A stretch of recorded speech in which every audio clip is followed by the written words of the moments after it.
നമ്മൾ കോട്ടയത്താണ് ഏറ്റവും അടുത്തുള്ള ഹിൽ സ്റ്റേഷനായ വാഗമണ്ണിലാണ് ഞാനുള്ളത്. I'm at Monticle Glams in Vagamon. ഞാൻ ഇതിനു മുമ്പും ഗ്ലാമ്പിൽ പോയി നിന്നിട്ടുണ്ട്. This is my second experience. പക്ഷേ ഇപ്രാവശ്യത്തെ ഏറ്റവും എക്സൈറ്റ്മെൻറ്റ് എന്താണെന്ന് വെച്ചാൽ it's so close to home. നേരത്തെ കൊടൈക്കനാലിലൊക്കെ ഉണ്ടായിരുന്നുള്ളൂ. ഇപ്പം നമുക്ക് നമ്മുടെ വാഗമണിലും ഗ്ലാംസ് ഉണ്ട്. And I personally love glamping. കാര്യം as a name suggest it's glamorous camping. Unlike the usual camping, this comes with so much of luxury and lots of amenities and convenience. അതുകൊണ്ട് തന്നെ എന്നെപ്പോലെ ഒരാളാണെങ്കിൽ നിങ്ങൾക്ക് ഗ്ലാമ്പിംഗ് ആയിരിക്കും ഏറ്റവും അടിപൊളി. And this particular place, I have to say how beautiful it is. ഭയങ്കര ഒരു കാമിങ് എക്സ്പീരിയൻസ് ആയിരുന്നു. കാര്യം ആ സ്ട്രെച്ചിലെ ലാസ്റ്റ് പ്രോപ്പർട്ടിയാണ് മോണ്ടിക്കിൾ ഗ്ലാംസ്. അതല്ലാതെ തന്നെ അവിടെ നിന്നുള്ള വ്യൂ ഒക്കെ ഭയങ്കര നല്ലതാണ്. We have lots of privacy. And one thing that I have to say is the food there. The food is to die four.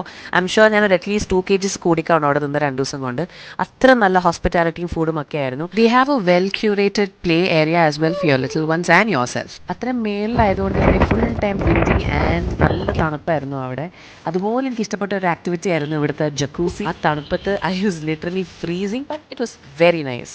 അങ്ങനെ എനിക്കൊരു അടിപൊളി 2 day സ്റ്റേ ആയിരുന്നു മോണ്ടിക്കിൾ ഗ്ലാംസിൽ. So if you are somebody who wants to experience glamping, then you don't have to go all the way to Kodaikanal or Munnar. You can check out Monticle Glams in Vagamon.